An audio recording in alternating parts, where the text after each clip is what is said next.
É um dito verdadeiro que, se um homem deseja ser pastor, tem uma boa ambição, porque um pastor deve ser um homem bom, contra cuja vida não se possa falar nada. Deve ter apenas uma mulher e deve ser trabalhador, incansável, cuidadoso, rodeiro e cheio de boas obras. Deve ter prazer em receber hóspedes em casa e deve ser um bom mestre da Bíblia. Não deve ter o vício da bebida, nem ser um valentão, mas sim deve ser amável e bondoso e não ter amor ao dinheiro. Deve ter uma família bem educada com os filhos que obedeçam depressa e com docilidade. Porque se um homem não consegue fazer com que sua própria família, que é pequena, se comporte bem, como pode ajudar a igreja toda? O pastor não deve ser um cristão novato, pois poderia ficar orgulhoso de ter sido escolhido tão depressa. E o orgulho vem antes de uma queda. A queda de Satanás é um exemplo. De igual modo, ele deve ser bem conceituado entre as pessoas de fora da igreja, aqueles que não são cristãos, a fim de que Satanás não o enlance com muitas acusações e o deixe sem liberdade para guiar seu rebanho. Para Tito, que é verdadeiramente meu filho nas coisas do Senhor. Que Deus Pai e Cristo Jesus, nosso Salvador, dê suas bênçãos e sua paz a você. Deixei-o na ilha de Creta, a fim de que você pudesse fazer tudo quanto fosse necessário para ajudar cada uma das igrejas daí a fortalecer-se e pedir-lhe que nomeassem em cada cidade pastores que seguissem as instruções que eu lhe dei. Os homens que você escolher devem ser bem conceituados por causa da sua vida decente, devem ter só uma mulher, e seus filhos devem amar ao Senhor e não ter a fama de desordeiros ou desobedientes a seus pais. Estes pastores devem ser homens de vida irrepreensível, porque são ministros de Deus. Não devem ser orgulhosos, nem impacientes.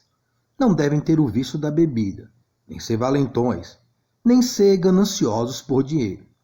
Devem gostar de ter hóspedes em casa e amar tudo o que é bom. Devem ser homens sensatos e justos. Devem ter a mente pura e ser dotados de bom senso. Sua crença na verdade, que lhes foi ensinada, deve ser forte e firme, a fim de que possa ensiná-la a outros e mostrar aos que discordam deles onde é que estão errados. O contexto dessa mensagem não é em referência que o homem ele é superior à mulher. O texto que são usados aqui são no contexto de ordem e decência, mediante a visão de Deus. O contexto aqui não é que a mulher não possa ser usada ou não é usada por Deus. A gente vê ali no Velho Testamento, tinha Miriam, que era profetisa, mas ela não era líder. O líder ali era Moisés. Então Deus pode dar profecia de revelação e Deus pode dar profecia de discernimento da vontade de Deus para uma mulher, para um homem, para um jovem, para um ancião. Aquele que estiver buscando, Deus não faz acepção para revelar sua vontade.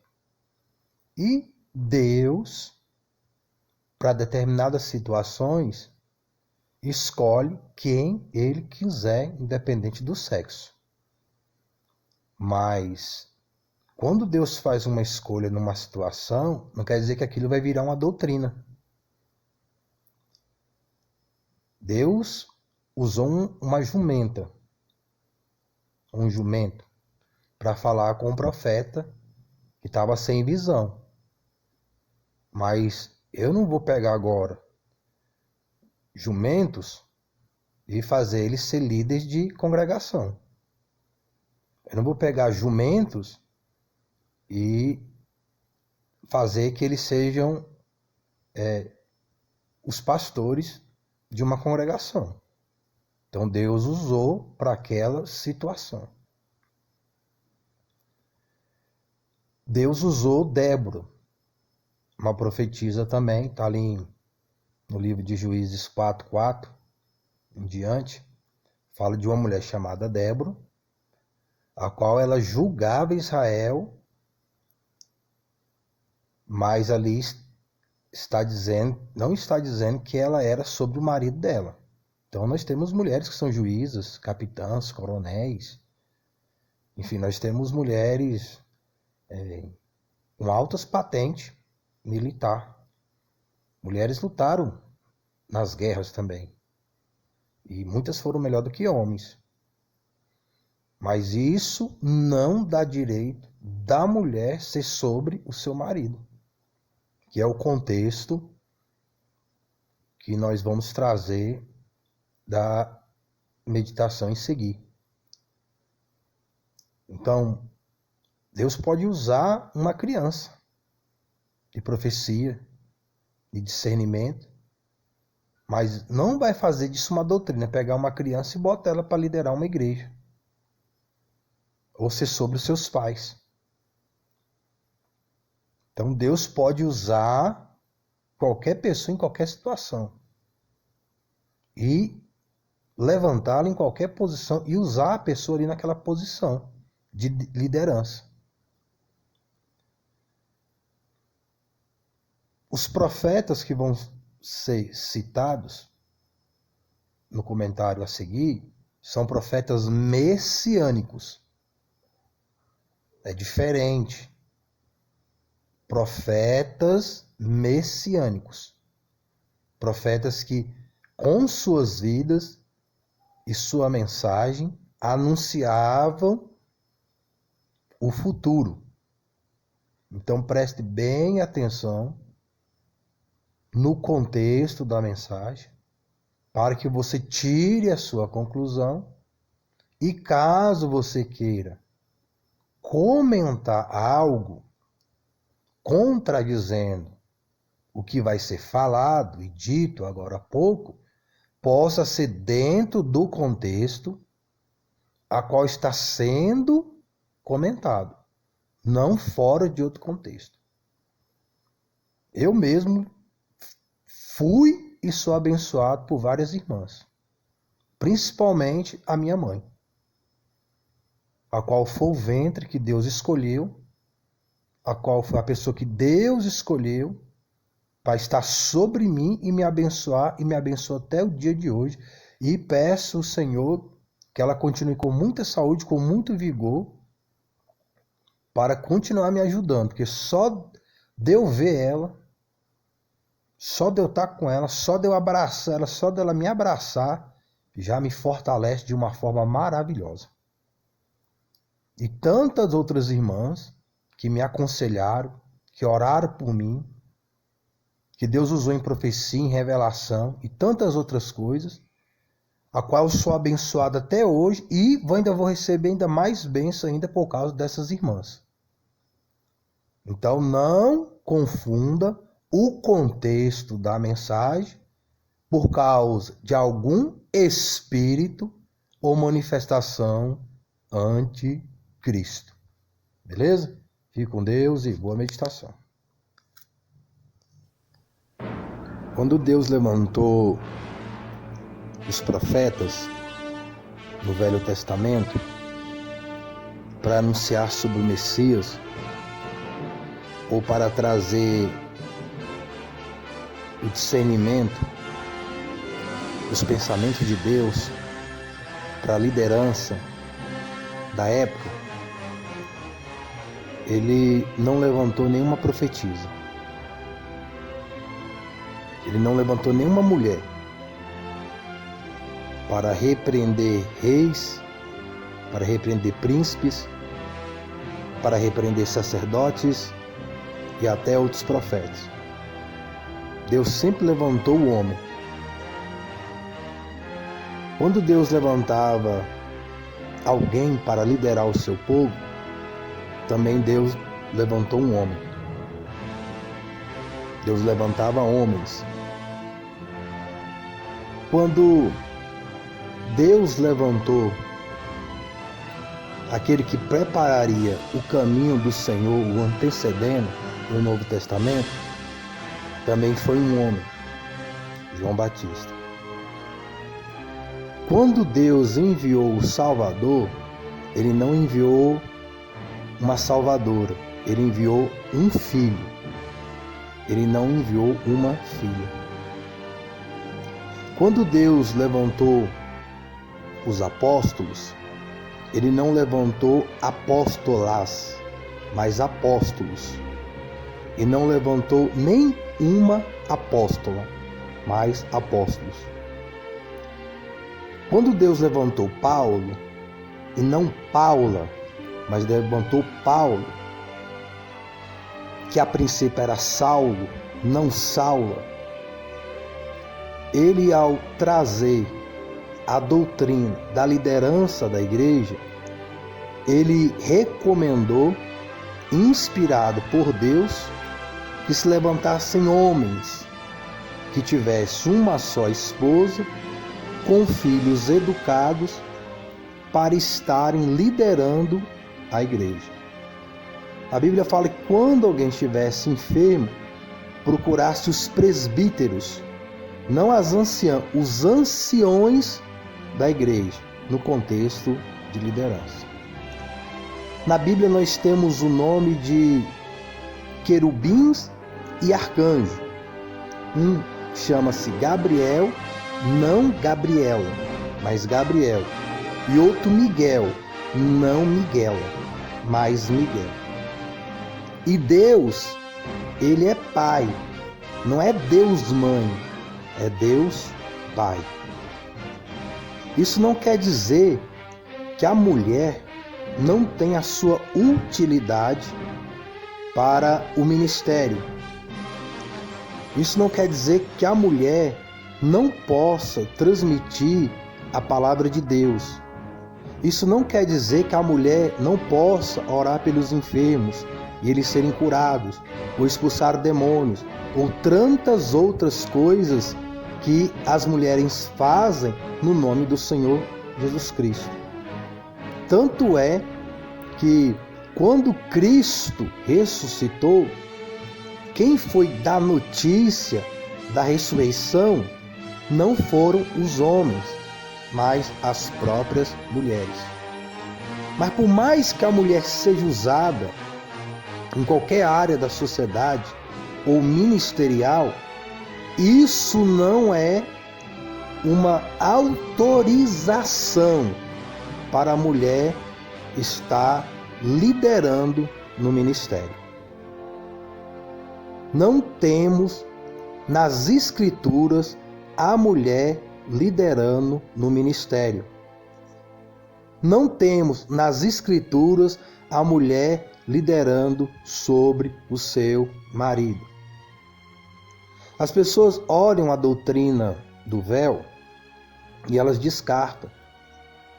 Mas quanto mais se descarta a doutrina do véu, mais se tira a inspiração da submissão que a mulher deve ter à palavra de Deus.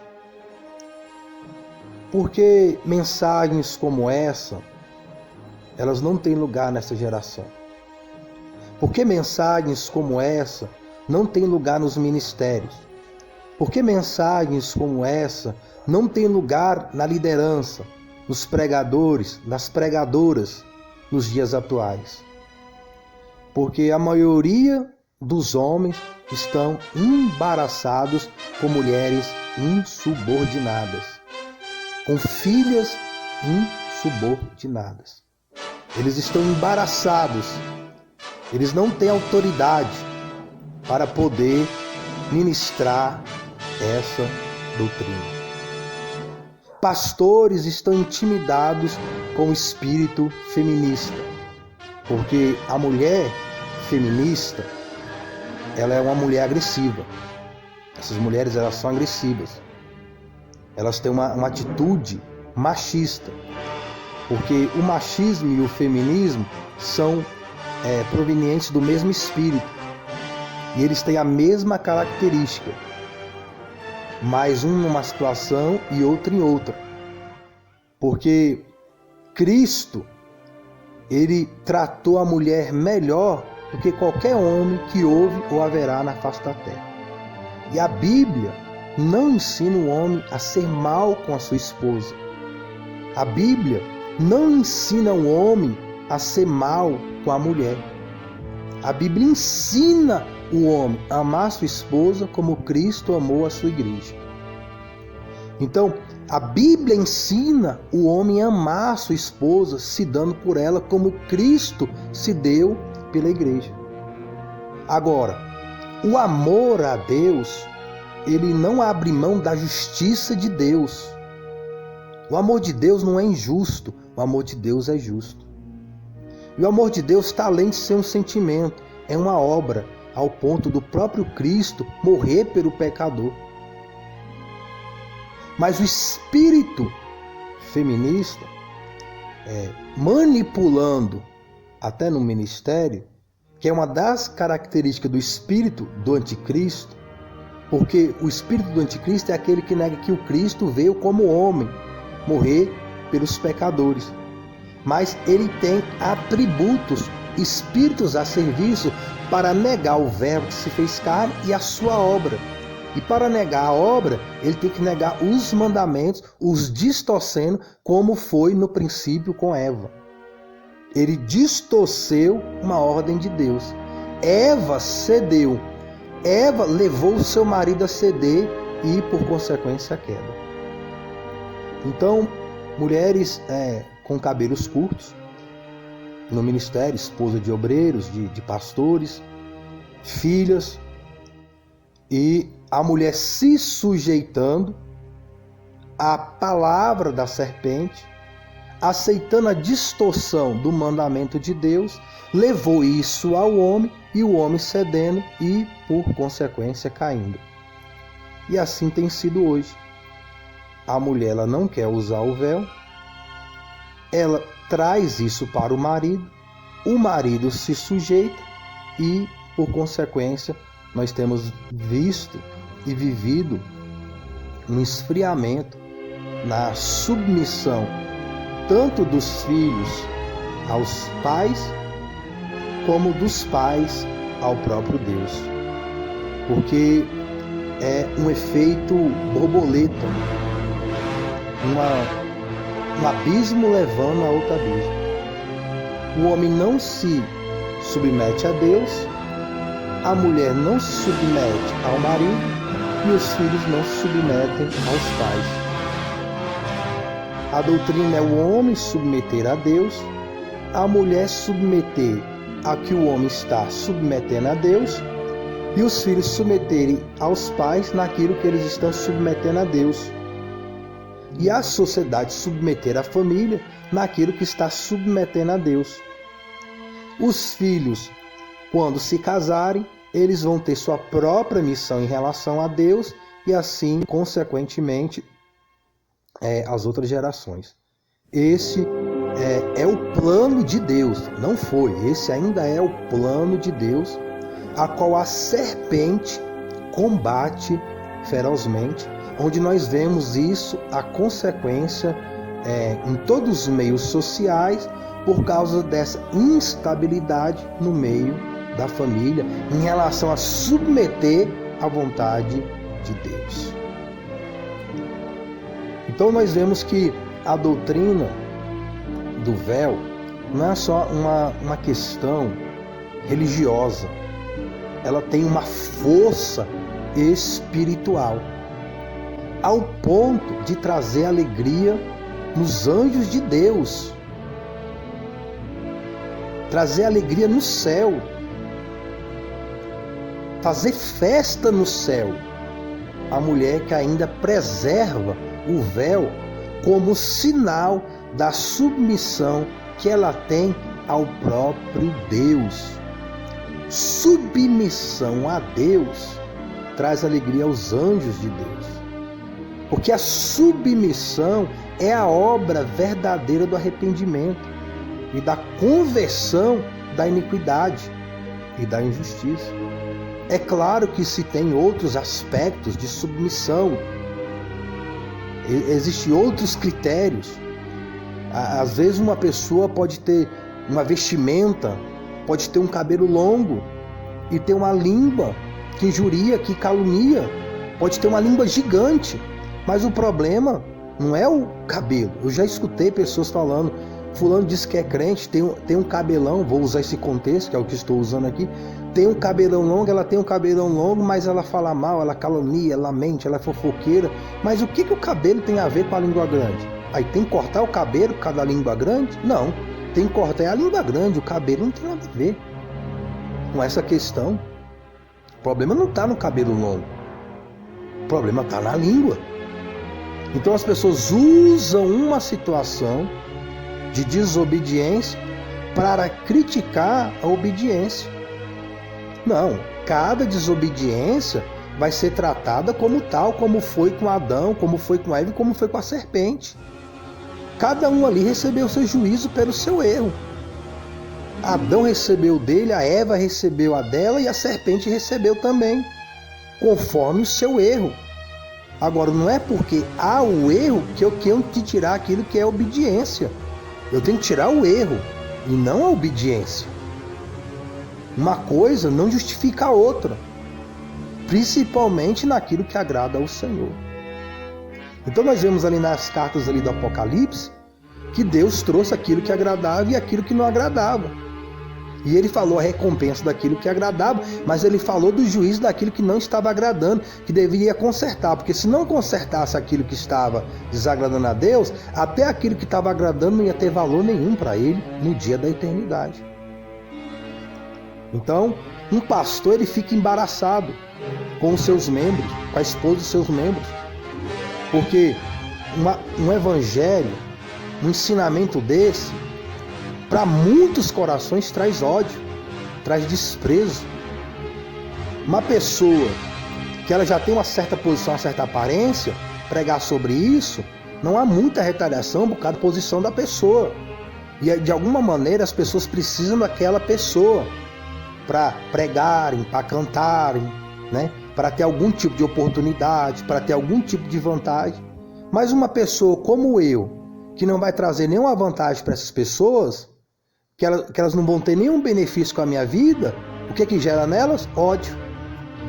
Mas não é ódio de mim, é ódio da palavra.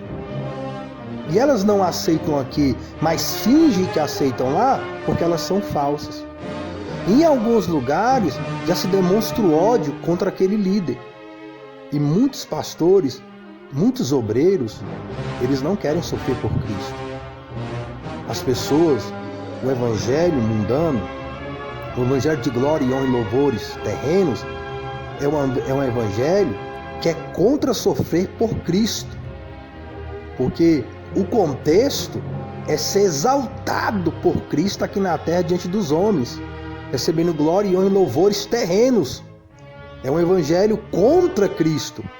Porque o evangelho de Cristo é você padecer por Cristo aqui, de uma forma injusta, por praticar a verdade, e você lá receber essa recompensa dessa injustiça que você sofreu ou está sofrendo ou sofrerá aqui. Por isso que lá nas Escrituras está dizendo assim: aquele que se humilhar será exaltado, mas o exaltado será humilhado. Aquele que busca a glória daqui não receberá a glória de lá. Jesus falou para os fariseus. Então, se humilhar aqui é se humilhar a Deus e não ao mundo. E exaltação que está falando ali é aquele que busca exaltação diante dos homens. Graças eu te dou, Senhor, que eu não sou como os demais homens. O que aquele sacerdote estava querendo falar? O que aquele sacerdote estava dizendo? Ele estava demonstrando a glória, a honra e o louvor que ele tinha diante dos homens. Enquanto o outro estava o quê? Assumindo que não estava buscando glória e honra e louvor diante dos homens. Senão ele não estaria ali se humilhando e confessando a sua necessidade de misericórdia. E ali é para a salvação da alma. Ali não é num contexto terreno, qual nós usamos aqui. Se uma pessoa não tem nada aqui, Deus vai exaltar ela aqui, aquela coisa toda. E o outro que tem alguma coisa aqui, ele vai ficar pobre e miserável aqui. Não, ali está falando de eternidade. E no contexto de ser aqui na Nova Jerusalém, no reinado de Cristo aqui. Porque o reinado de Cristo vai ser aqui. Vai ser nessa terra. A igreja do Senhor vai governar nessa terra. Então, quando nós olhamos para a estrutura de hoje, no meio eclesiástico, religioso, no contexto evangélico, a doutrina do alto, que liberta, cura e salva, ela é desprezada. Porque as pessoas querem glória, honra e louvores humanos. Então os pastores de hoje, eles não têm condição, os obreiros, eles não têm condição de trazer essa doutrina, porque as esposas deles estão sem o véu. Suas filhas estão sem o véu. Muitas de mulheres com evidência no ministério não usam véu. Quem é que vai ter coragem de combater isso? Quem é que vai ter ousadia para combater isso? Quem vai querer sofrer por isso? Então muitas vezes é melhor deixar passar de largo. Tem olhos, mas não veem. Tem boca, mas não fala. Tem ouvidos, mas não ouve. E depois querem condenar os católicos, aqueles que têm o culto à imagem de escultura e fazem de ídolos como se fossem intercessores. E não me venha falar que não é idolatria. Quantas vezes você já viu, só aí no YouTube, pessoas carregando uma imagem gigante, chorando, se dirigindo à imagem e chorando para a imagem, orando para a imagem. E se você falar com as pessoas dessas, elas falam que não é idolatria. E assim também está no meio evangélico. Não estão vendo, não estão ouvindo, estão como uma imagem de escultura, mas também da mesma maneira não assume a idolatria pela glória e honra e louvores deste mundo. Porque os pregadores de hoje, os cantores, eles transmitem o quê? Simpatia. Eles querem ser simpáticos. Por quê? Porque eles querem ser aceitos pela massa para vender seus DVD, para vender os seus hinos, para serem convidados para mais festas, para mais congressos, para fazer mais sucesso, para futuramente se elegerem algum cargo público, no caso de ser um deputado, um senador. Então eles estão arrebanhando pessoas, não é para o reino de Deus, é para os seus próprios reinos. Eles estão arrebanhando pessoas não é para Deus, mas é para a terra. E quem faz isso? O espírito do anticristo. O espírito do anticristo está arrebanhando pessoas para este mundo. Porque o anticristo, quando ele se manifestar de uma forma visível, em pessoa, em um líder, ele vai trazer glória e honra e louvor dessa terra por alguns anos.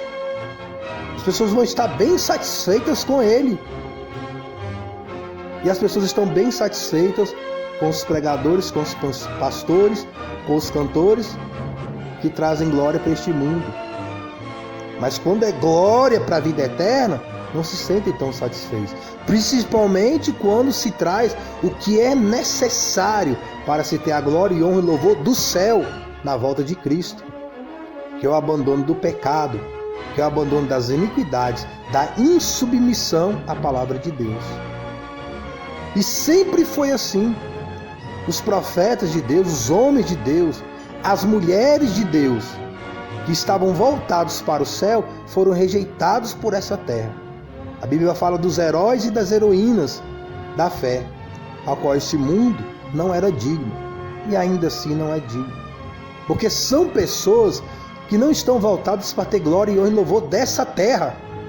Eles não estão buscando ser simpáticos, eles não estão buscando seguidores para si, eles não estão buscando eleitores, eles não estão buscando inscritos para os seus canais no YouTube, eles não estão buscando inscritos para terem mais gente no Instagram.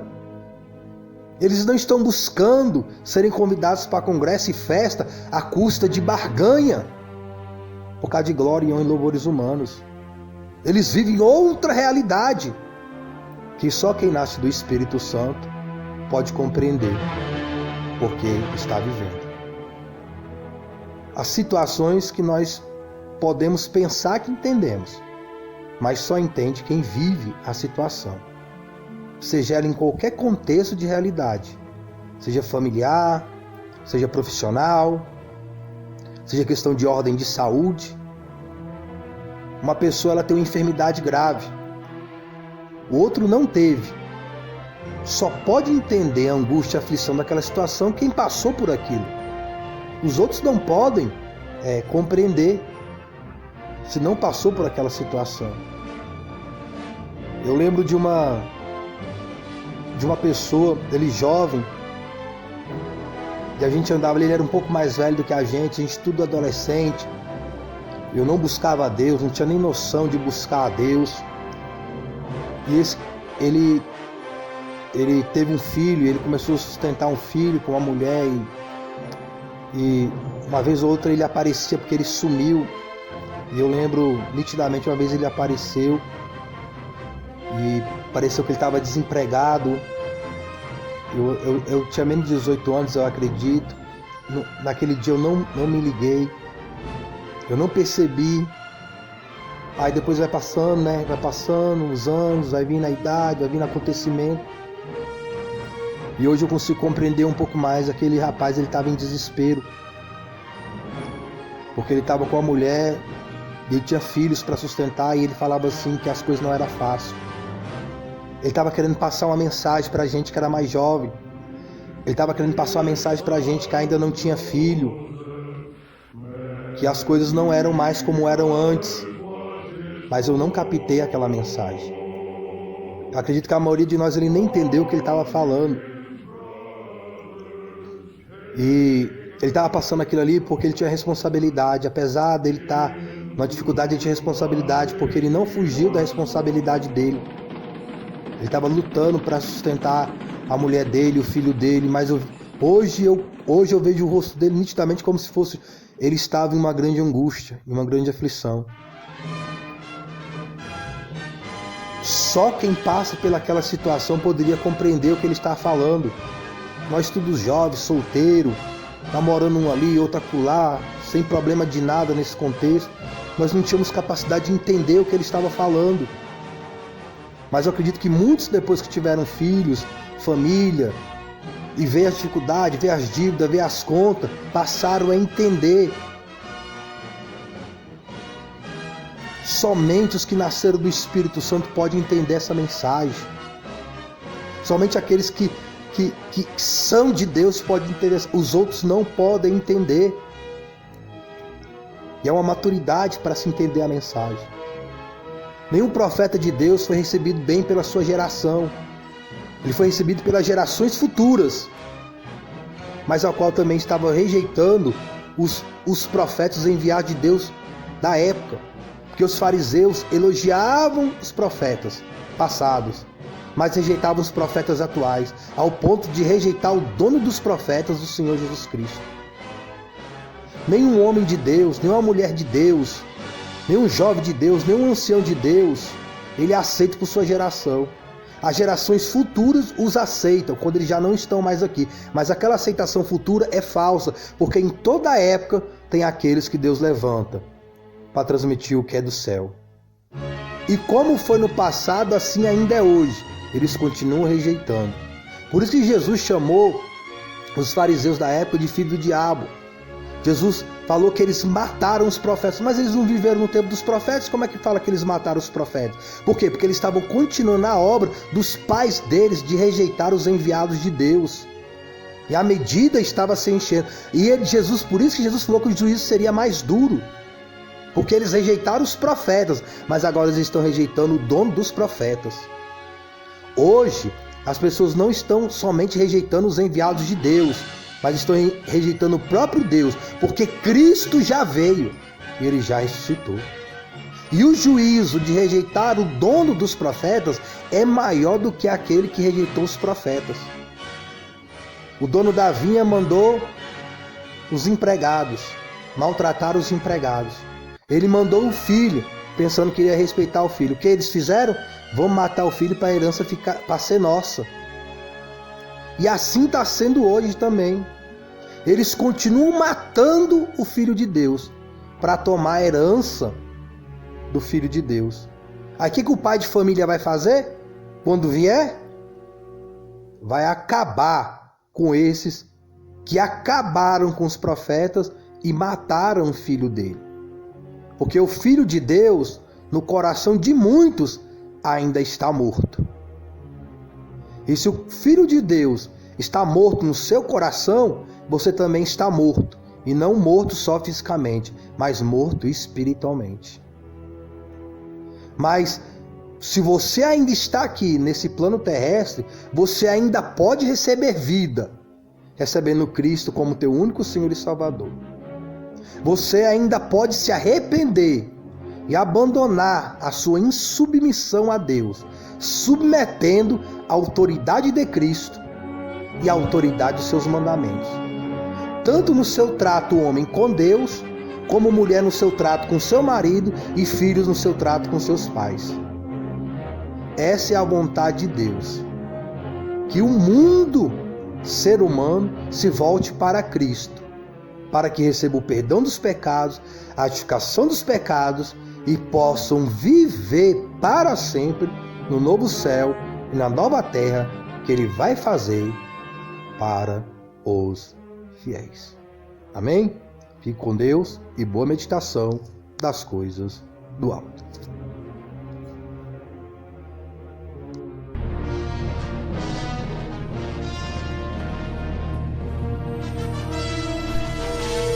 Precisa-se um profeta para pregar aos pregadores.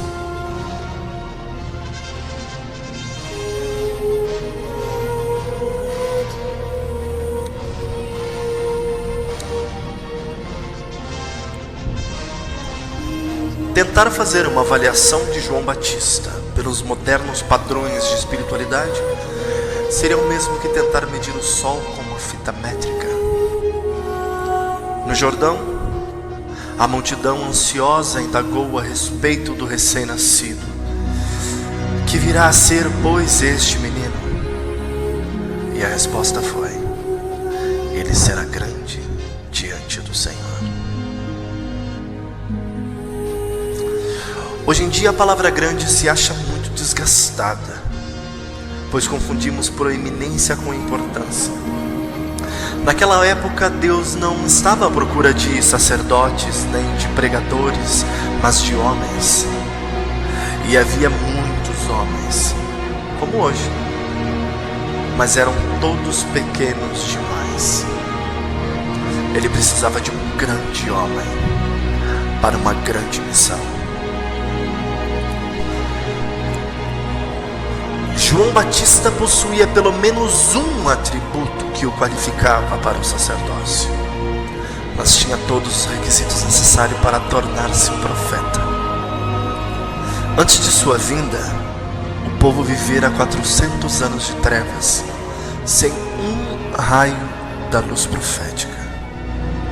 400 anos de silêncio, em que não se ouvira o brado: assim diz o Senhor. 400 anos de uma constante deterioração espiritual. E assim, Israel, a nação escolhida por Deus, estava imersa em holocaustos, cerimônias e circuncisões, fazendo expiações com rios de sangue de animais, e tendo por mediador uma classe sacerdotal rica e saciada. Mas o que um exército de sacerdotes não conseguiu? Deus, cheio de Deus e incendiado por Deus, João Batista. Concordo com Bounds quando diz que Deus leva 20 anos para reformar um pregador. A preparação de João foi feita na divina universidade do silêncio. Deus matricula nela todos os seus grandes homens. Embora Cristo tenha feito a sua interpelação a Paulo, um fariseu orgulhoso, legalista, de intelecto privilegiado e linhagem invejável, na estrada de Damasco, mesmo ele precisou passar 3 anos na Arábia para se esvaziar de tudo isso e desaprender o que aprendera, para que finalmente pudesse afirmar: Deus revelou-se em mim. Deus pode preencher num minuto o que nós levamos anos para esvaziar. Ah, aleluia! Jesus disse: ide, mas também ordenou: permanecei até que. Aquele que resolver passar uma semana fechado num aposento, a pão e água, sem nenhuma leitura a não ser a Bíblia, sem companhia alguma a não ser do Espírito Santo, ou sofrerá um colapso nervoso, ou terá tal experiência com Deus que sua vida e ministério serão revolucionados. O deserto, até o dia em que se manifestou ao povo. E quem poderia estar mais bem preparado para aquela tarefa de despertar de seu sono carnal aquela nação entorpecida do que aquele profeta queimado de sol, batizado com fogo e moldado no deserto e enviado por Deus? Nos olhos ele trazia a luz de Deus, na voz a autoridade divina, e na alma o mesmo ardor de Deus. Quem? Pergunto eu. Quem poderia ser maior do que João? É verdade que ele não fez nenhum sinal, isto é, não ressuscitou nenhum morto, mas fez muito mais. Ergueu uma nação morta. Esse profeta vestido de couro, com um ministério de curta duração, era tão ardoroso e sua luz tinha tal brilho que os que ouviam as suas mensagens fervorosas, candentes, iam para casa e passavam noites insones, até que sua alma se quebrantava em arrependimento. Entretanto, tinha uma doutrina diferente: sem holocaustos, sem cerimônias, sem circuncisão. Tinha uma dieta estranha, sem vinhos, nem banquetes. Tinha roupas estranhas, sem filactérios, nem vestes farisaicas. É verdade. Mas João? Ah, João era grande. As grandes águias voam sozinhas. Os leões maiores caçam sozinhos. As almas grandiosas vivem sozinhos, a sós com Deus. É muito difícil suportar tal solidão. É impossível apreciá-la, a não ser que acompanhado de Deus. Realmente, João conseguiu ser grande. Ele foi grande em 3 aspectos. Grande na sua fidelidade ao Pai, pois preparou-se durante tanto tempo para pregar por um tão curto período. Grande em sua submissão ao Espírito, andava ou parava de acordo com as orientações dele. Grande nas afirmações que fez sobre o Filho, apontando Jesus como o Cordeiro de Deus, que tira o pecado do mundo, apesar de não ter se avistado com ele antes. João era uma voz. A maioria dos pregadores não passa de ecos, pois se prestarmos bem atenção, saberemos dizer quais os livros que andaram lendo, e notaremos que citaram muito pouco do livro. E hoje, só uma voz, voz de um profeta enviado do céu para pregar aos pregadores. Só este conseguiria despertar o coração dos homens. Só quem tem o coração quebrantado é capaz de levar outros ao quebrantamento. Somos dogmáticos, mas não dinâmicos. Todas as eras têm iniciado com fogo, e todas as vidas, sejam de pregadores ou prostitutas, vão findar em fogo. O fogo do juízo para alguns, o fogo do inferno para outros. Wesley diz o seguinte em um dos seus hinos: salvemos as almas do fogo do inferno, aliviando-lhes o tormento com o sangue de Cristo. Irmãos, temos uma só missão: salvar almas. E no entanto, elas estão perecendo. Pensemos nisso. Existem milhões, centenas de milhões, talvez milhares de milhões de almas eternas que precisam de Cristo. E sem a vida eterna, elas irão perecer. Que vergonha para nós, que horror, que tragédia. Cristo não desejava que ninguém se perdesse. Irmãos pregadores, hoje há milhões de pessoas seguindo para o fogo do inferno. Por que nós perdemos o fogo do Espírito? Essa geração de pregadores é responsável pela atual geração de pecadores. Diante das portas de nossas igrejas passam todos os dias milhares de pessoas que não foram salvas, porque ninguém lhes pregou. E ninguém lhes pregou porque ninguém as amou. Dou graças a Deus pelo grande trabalho que é realizado nos países estrangeiros. Contudo, é muito estranho que aparentemente tenhamos maior preocupação por aqueles que se encontram do outro lado do mundo, dos que moram do outro lado da rua. Apesar de todas as nossas campanhas e nosso evangelismo de massas, o número dos que são salvos se limita a centenas, enquanto que, se cair uma bomba atômica por aqui, irão aos milhares para o inferno. Não tem fundamento a afirmação feita por alguns de que a pecaminosidade atual não tem paralelo em outra época da história. Jesus disse o seguinte: assim como foi nos dias de Noé, será também nos dias do Filho do Homem. A descrição como foi nos dias de Noé encontra-se em Gênesis 6:5. Viu o Senhor que a maldade dos homens havia multiplicado na terra, e que era continuamente mal todo o desígnio do seu coração. Então o mal era total, todo o desígnio era contínuo, continuamente mal. Era assim, e assim é.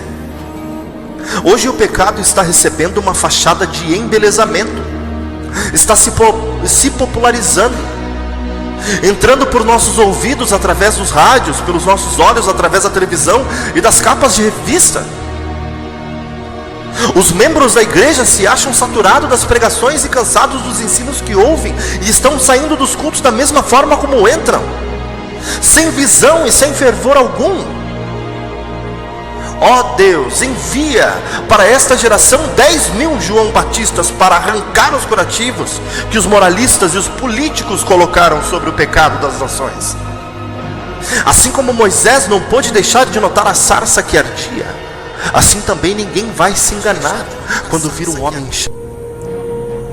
Quanto mais fogo houver nos púlpitos, menos pessoas haverá no fogo do inferno.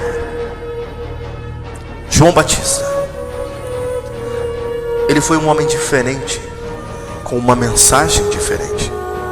Assim como o réu acusado de assassinato empalidece ao ouvir o juiz pronunciar a sentença, culpado, assim também aquele povo ouviu João clamar: arrependei-vos.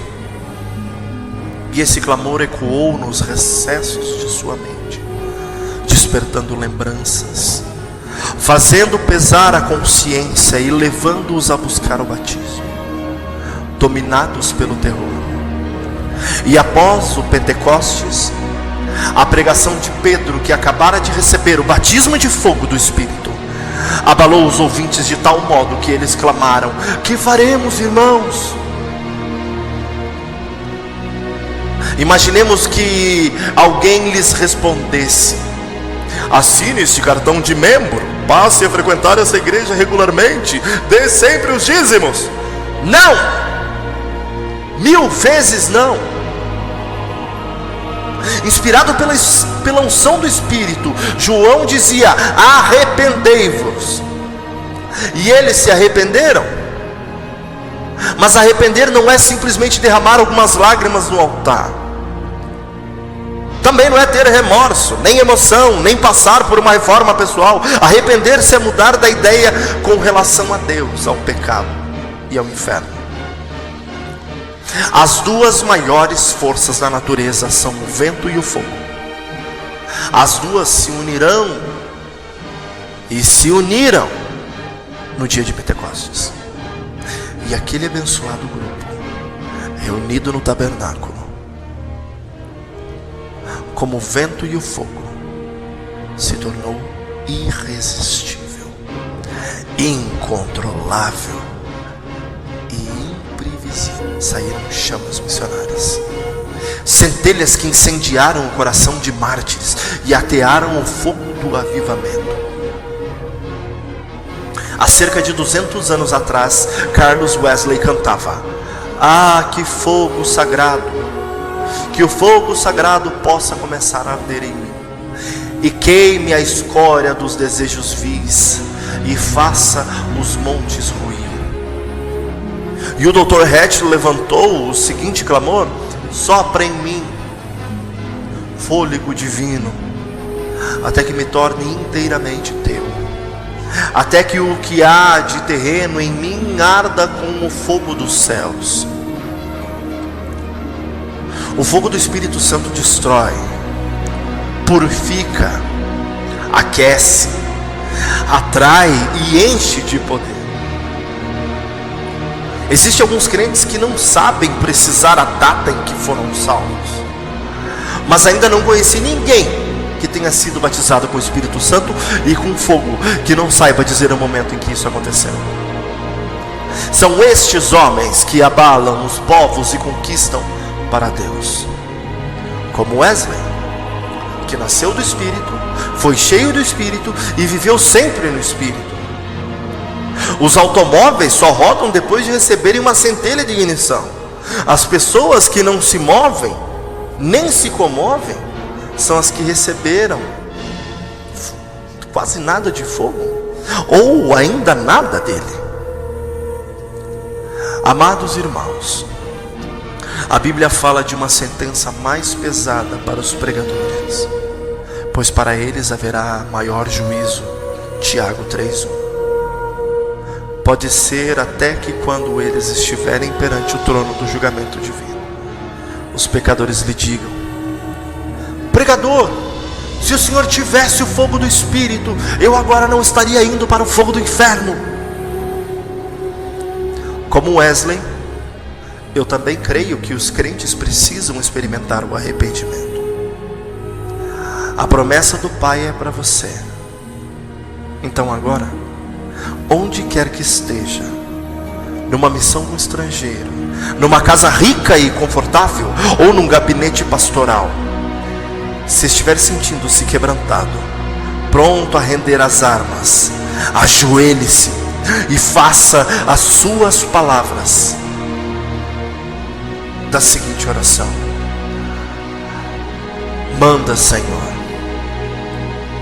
manda o fogo para fortalecer o meu coração, e eu viva para salvar o mundo que está perecendo.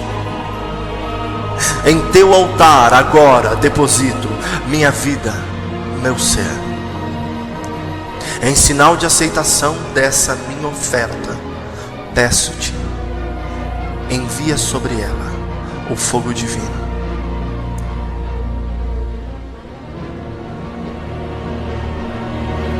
Hoje temos uma igreja fria, no mundo frio, porque os pregadores estão frios.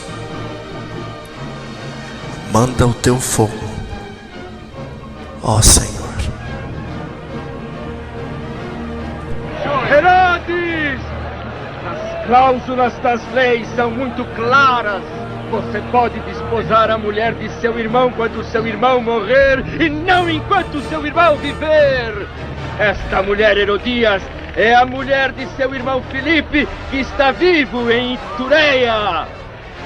Está escrito que eu feria seus adultérios e repugnâncias, e eu estou vendo que quer se livrar disso. Mande esta mulher de volta a seu irmão. Arrependa-se! Como permite que esse caluniador continue? Não. Decidimos ser clementes no dia do nosso casamento. Eu não temo teus poderes na terra, Herodes Antipas.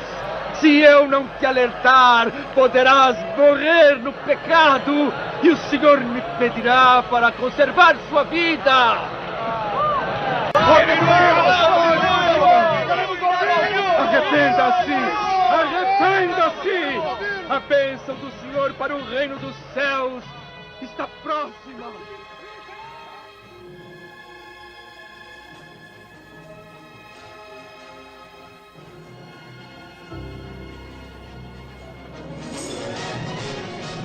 Prophets are a strange breed of men. They're God's emergency men for crisis hours. And the price of being a prophet is that a man has to live alone. All God's great men have been very, very lonely men. I've said very often that when I turn over the pages of the Bible, that one of the most challenging pages is the white page that divides the Testament. It's a white page, but it covers a period of 400 years of total darkness. 400 years of darkness without any light, 400 years of silence without any prophetic voice. If I were to say to you tonight, I'll give you paper and pencil and you can write and give me, from your knowledge of the Word of God, who was the greatest man that ever lived outside of Jesus Christ, I guess you might come up with Moses or you might come up with Paul, and you'll be wrong, because the greatest character reader of all time was Jesus himself, and he said that the greatest man that was ever born of woman was John Baptist. A man who spent some 20 years there in the fastness of the desert. A lonely man, a strange man. And the great need in America tonight, I'm convinced of this, as good as Bible schools are with their assembly lines and producing their preachers, the greatest need in America tonight is prophets. And as dear Tozer used to say, if you're going to be a prophet, brother, you better settle. Or it was Dr. Parker who originally said, if you're going to be a prophet, you'll have to preach repentance, and before you start, dedicate your head to heaven, because you won't last much more than 6 months maybe. John the Baptist himself didn't. He went into the wilderness until the day of his showing forth. Oh, I'd love to have heard John Baptist preach, wouldn't you? I'd like to have seen this man when God said, John, you've been here 20 years now, you better go out and preach. I told you this morning it takes God 20 years to make a man. It took him 20 years to make John Baptist, and then he preached for 6 months. You boys went to Bible school for 6 months and been preaching 20 years. No wonder you're dry. You better go back. Go back to the wilderness. Go back to the desert. Get into the loneliness. There's nothing on God's earth like silence. Just take your Bible, forget everything and everybody, and shut yourselves away till that you have a new revelation from God himself.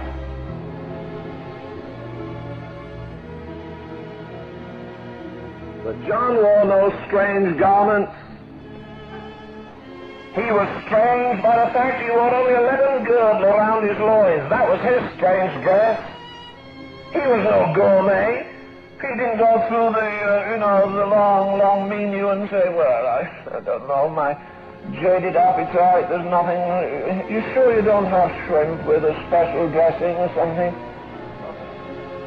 He just caught the flies as they were going past, the locusts. pull the wings off and put them on a hot rock. He had locust burgers every day. Breakfast, dinner, and supper.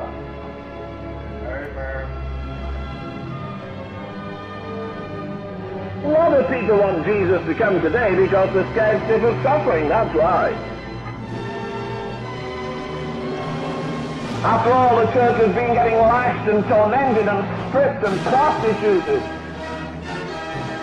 400 years and God never moved. 400 years of ritual and formality, of sacrifice and all the ritualism that they went through, that somehow it was a form of godliness. And God decided to upset the apple cart, if you like. What did he do? Send a legion of angels? No. He took a little man a baby out of the womb of its mother. He separated this man and he educated him in the spirit and sent him into the wilderness. And he came out and he had no forward man and he asked for no program and he wasn't seeking prestige and he didn't beg for anybody's power and he didn't find some secret way of promotion. If you'd walk down the desert there, you could hardly tell the man. The color of his skin was, he was sunburned on the inside and fire baptized on the inside and fire baptized with the sun on the outside. And you can almost see the way he'd gone because his tears were rising like steam off the ground. They have broken my laws.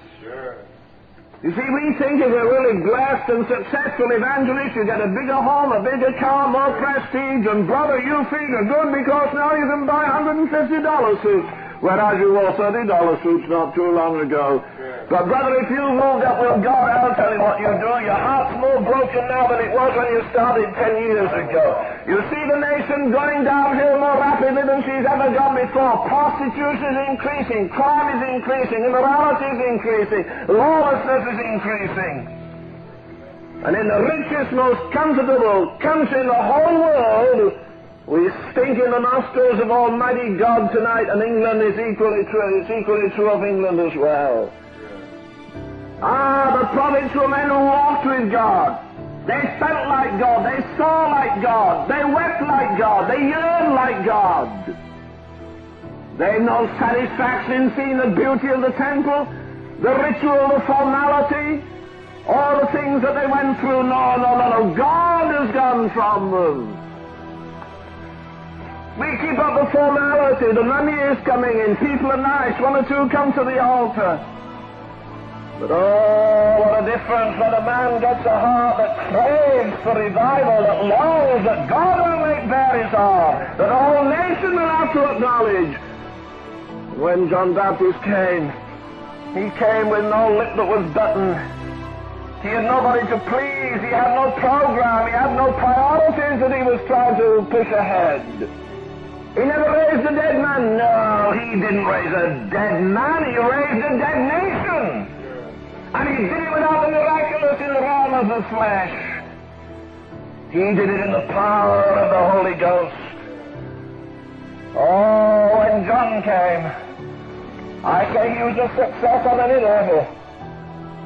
I think John had already had his program from God, and the Lord said, you better get busy, boy, because you're not going to be around here very long. No, sir, they'll chop your head off if you start preaching this.